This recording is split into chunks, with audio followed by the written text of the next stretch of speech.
216 যদি ভাঙা হয় তাহলে 3 দিয়ে ভাঙি, 3 সাতে 21 আর 3 দুগুণে 6।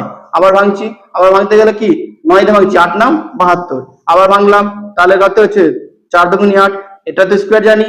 আর আমরা আছে 3 এর এটা স্কয়ার জানি। আর এখানে যদি ভাঙি আমরা 2 × 5, আমরা পাচ্ছি কত, কি পাচ্ছি, তাহলে আমরা পাচ্ছি কি 2 × 2, দেখো 2 × 2 আর আছে 9, মানে 3 9 × 3 আর গুণিত হচ্ছে 4, আর এটা পাচ্ছি কি 5। এবার দেখো কার স্কয়ার, মানে কার আমরা রুট বের করতে পারি। দুটো মানে দুটো 2 এর মধ্যে যদি স্কয়ার যদি বের করি, দুটো 2 মানে 4 এর যদি গুণ 4 স্কয়ার করি তাহলে কি 2 × 2, তাহলে স্কয়ার করতে গেলে কত 2 হয়। তার মানে দুটো 2 এর মধ্যে একটা 2 বেরিয়ে এলো। 3 এর স্কয়ার যদি করি তাহলে 3টা বেরিয়ে আসছে। আমি এটা বাদ, তাহলে পড়ে থাকছে কত 4 স্কয়ার বেরিয়েছে। তার এখানে পড়ে থাকছে কি 3 আর 5, শুধু 3 আর 5 পড়ে আছে। তো 3 5 যদি করি, 3 5 মানে কি 3 5 3 আর 5, তাহলে পড়ে থাকছে শুধু কি 3 5 3 5 15।